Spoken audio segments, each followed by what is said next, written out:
feel like my lifestyle in general is not enough. I feel like I'm in a space that I've outgrown. And yeah, and it's really difficult to figure out, like what it's going to take for me to get to the next level. So the next level would be having a relationship, family, sort of having it all.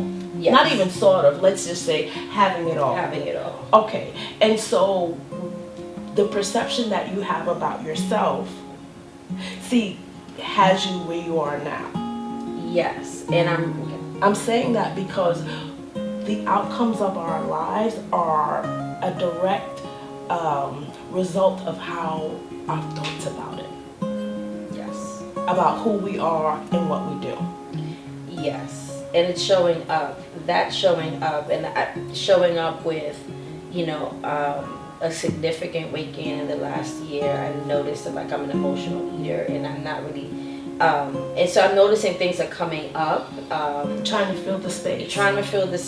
And I didn't really correlate the two, but now I'm realizing, okay, because I'm thinking, well, nothing major happened where I feel like I had to be so emotional, but I'm realizing that things are happening. It just looks different.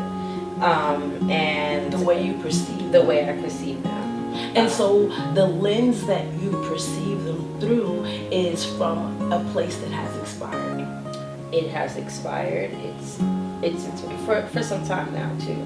So I get to really check in, which is what I'm doing, and really figuring out, what's behind it all, what's underneath it all, and what I can do different now, and going forward. That's going to set me up for going, for the present, but as well as the future.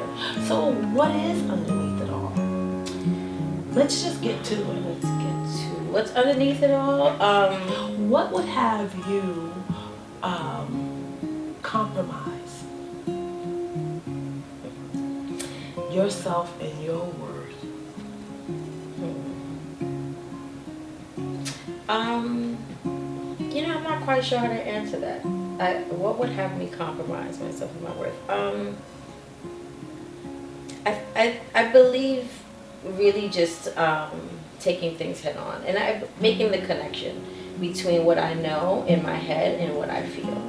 And I feel like there's a disconnect there. Underneath all of that, what would have you compromise? What would have you change your eating habits?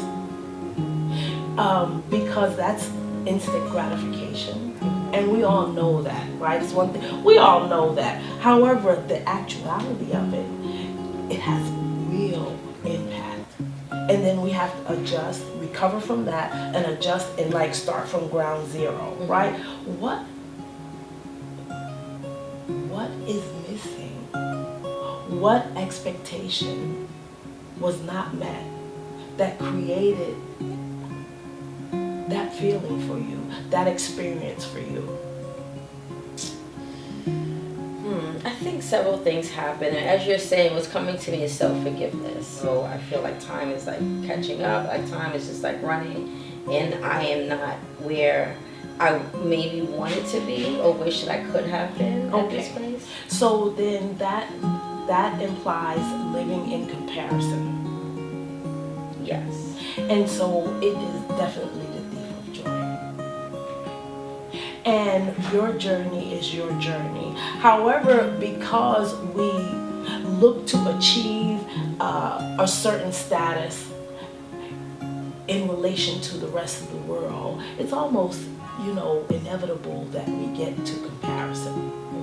However, to create balance, you've got to let go of comparison. You release yourself so that you can stand in the possibility of this new moment and this fresh context and fresh lens to move forward and have your life